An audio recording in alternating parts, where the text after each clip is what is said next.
When was the last time you were truly alone? Not just physically, but mentally, without a screen to distract you, a conversation to fill the space, or a task to keep your mind occupied. For most people, real solitude is unsettling, even terrifying. Because the moment the noise fades, the things you've been running from start to surface. The unresolved emotions, the doubts, the uncomfortable truths about who you are and what you want. It's easier to stay busy, to drown it all out with notifications, endless scrolling, or background noise. But let me tell you this, what you avoid owns you. The fears you refuse to face don't disappear. They control you from the shadows, shaping your decisions, your relationships, your sense of self. Society conditions us to fear solitude. We equate being alone with being lonely, as if our value is tied to constant connection, to being seen and validated at all times. But solitude isn't isolation. It's self-encounter. It's the space where your true thoughts emerge, where you stop absorbing external expectations and start hearing your own voice. And that's exactly why most people avoid it. Because the moment you strip away the distractions, you're left with you. And if you've spent your life avoiding yourself, that silence can feel unbearable. This isn't about retreating from the world or cutting people off. It's about reclaiming the space to think, to feel, to process. It's about realizing that solitude isn't emptiness, it's depth. That sitting alone in silence isn't wasted time, it's where clarity happens. Healing, self-awareness, and authenticity don't come from external validation. They come from the moments where you're brave enough to sit with yourself, no matter what rises to the surface. So, the real question isn't why are you alone? It's why have you been so afraid to be? We live in an era of hyperconnection, always reachable, always consuming, always engaged. Yet, beneath the surface, there's a silent epidemic of disconnection. Not from others, but from ourselves. The more plugged in we are, the less time we spend in our own minds. Solitude has become almost unnatural, something to be avoided rather than embraced. But here's the irony. The more we fear being alone, the more we lose touch with who we really are. Without solitude, there is no introspection. Without introspection, there is no self-awareness. And without self-awareness, we drift, living lives shaped by external influences, never truly knowing what we think, want, or believe. Solitude isn't a luxury, it's a necessity. It's the space where all the noise falls away, leaving only what is real. Carl Jung understood this deeply. He called it individuation, the process of integrating the conscious and unconscious parts of ourselves to become whole. But that kind of self-exploration requires solitude, because the unconscious doesn't speak in the language of distraction. It reveals itself in silence, in deep reflection, in the moments when we stop filling every gap with stimulation. People will do anything, no matter how absurd, to avoid facing their own soul, Jung wrote. And isn't that exactly what we see today? We drown discomfort in entertainment, in constant busyness, in chasing validation from others. But true self-knowledge doesn't come from the outside. It emerges when you have the courage to turn inward, to sit in the discomfort of your own thoughts, and listen to what they're trying to tell you. This is why solitude is sacred. Not in a mystical sense, but in its power to strip away the illusions we build around ourselves. It forces us to confront our contradictions, our fears, our deepest desires. It reveals how much of what we chase is driven by ego, by insecurity, by the need to be seen rather than the need to be. It's in solitude that you start asking the real questions.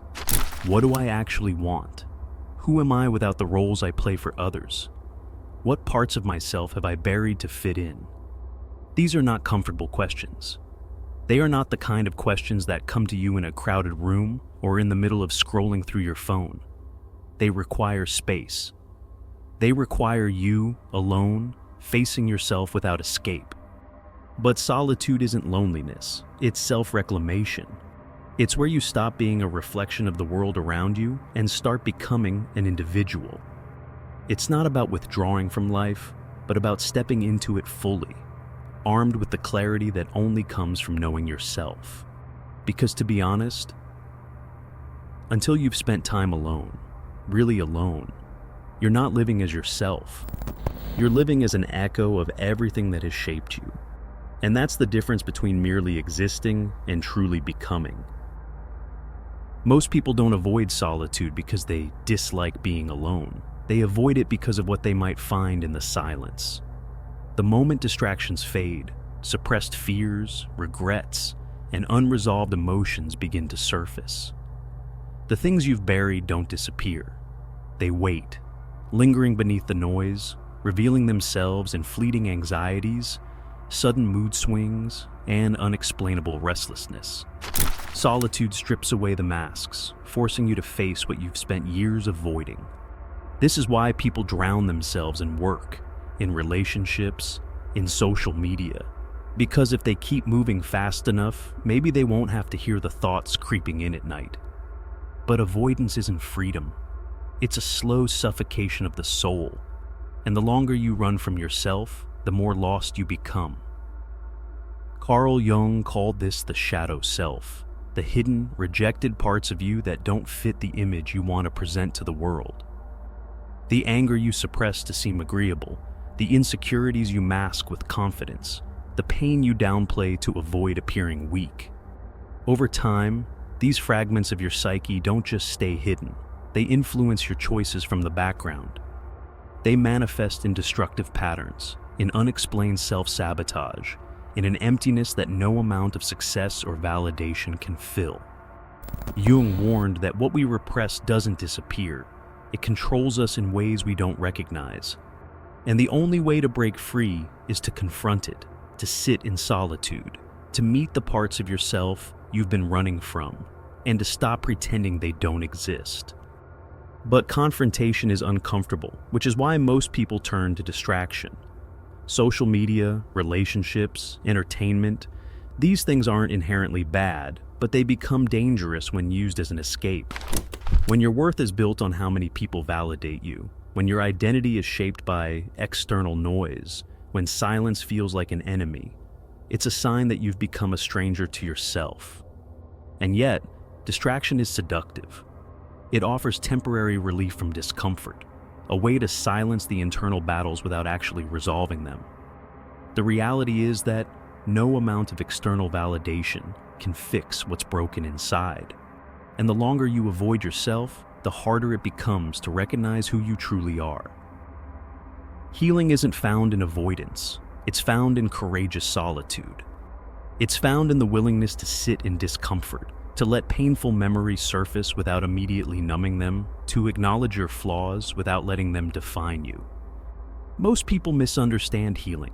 They think it's about fixing themselves, but it's really about acceptance. It's about looking at the parts of yourself you were taught to reject and choosing to embrace them instead. Not to indulge them, not to let them control you, but to integrate them. Because the only way to be whole is to stop pretending certain pieces of you don't exist. This is why solitude is necessary. Because there are things inside you that can only be heard in silence. And until you have the courage to stop running, to sit with yourself, to listen, to feel, to accept, you will always be a prisoner of the things you refuse to face. Solitude is where true self-awareness begins, but awareness alone isn't enough.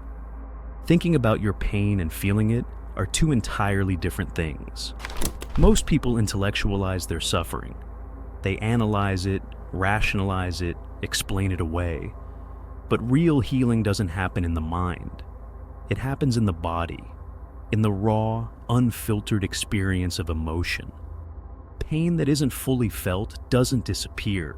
It lingers, shaping behaviors, relationships, and self-worth in ways that remain unconscious. Sitting in solitude forces you to stop escaping and start feeling, not just to relive the pain, but to finally allow it to move through you, rather than staying stuck inside you. The difference between a wound and a scar is that one is still open, still controlling you, Healing is the process of closing it, not by forgetting, but by transforming it into something that no longer defines you. A major part of this process is recognizing what you still hold on to. Pain, when left unchecked, mutates into resentment, a quiet poison that keeps you tied to the past. Many people unknowingly keep their wounds open because they've built their identity around them. The betrayal, the rejection, the abandonment. It becomes a narrative that explains why they are the way they are. And while it may feel justified, the question is, does it still serve you? Does holding on to the resentment bring justice, or does it just keep you in chains? Does replaying old wounds empower you, or does it drain you? Healing requires the courage to let go, not because what happened was okay, but because you refuse to let it control you any longer.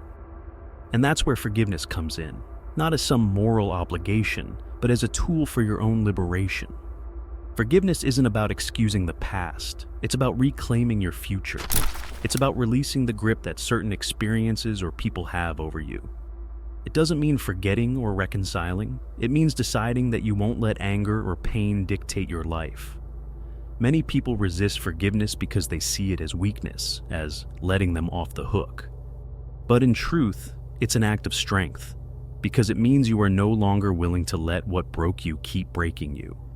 Solitude is where you begin to ask, what am I still carrying that I no longer need?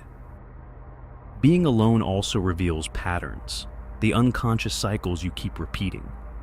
Do you sabotage your success the moment things start going well? Do you find yourself drawn to the same toxic relationships, expecting different results? Do you avoid opportunities out of fear of failure? These patterns don't just happen. They stem from deeply rooted beliefs formed through past experiences. Solitude gives you the space to see these patterns clearly, to connect the dots between past wounds and present behaviors. And once you recognize them, you have a choice. Continue living in the same loops or break free from them. Healing isn't just about feeling better, it's about being better, about no longer allowing the past to dictate the future. And the most important part of healing, facing emotions without judgment. Society teaches us to suppress, to toughen up, to get over it. But emotions aren't meant to be silenced, they are meant to be understood.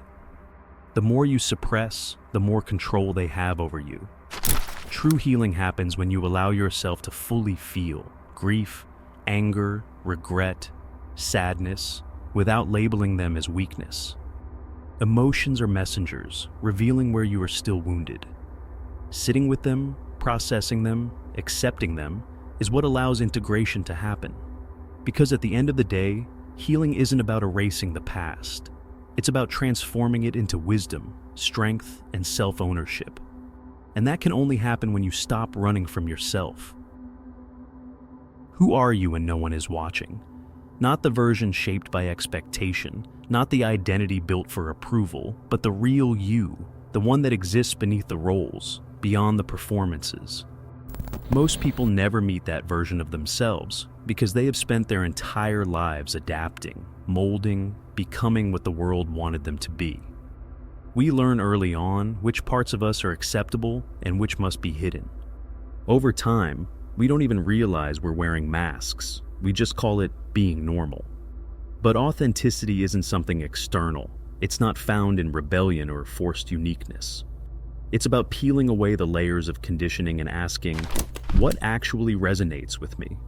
What do I truly believe, desire, and value when no one is telling me what I should? Carl Jung described this as the battle between the false self and the authentic self. The false self is the identity shaped by external forces, society, family, culture, peer pressure. It's the persona we craft to be accepted, the version of ourselves designed to fit in. But the authentic self exists beneath that, often neglected, often silenced, but never gone. Jung's concept of the anima and animus, the unconscious feminine in men and the unconscious masculine in women, illustrates how parts of ourselves remain buried because they don't fit societal expectations. For example, A man might suppress his emotional depth to appear strong, while a woman might reject her assertiveness to seem agreeable. But integrating these suppressed parts is what makes a person whole. True authenticity isn't about discarding parts of yourself. It's about reclaiming the ones you've ignored. This is why developing your own values, beliefs, and desires is essential. Many people go through life on autopilot, inheriting their worldview from family, media, and culture without ever questioning it. But have you ever stopped to ask yourself if the life you're living is actually yours? Or is it a script handed to you?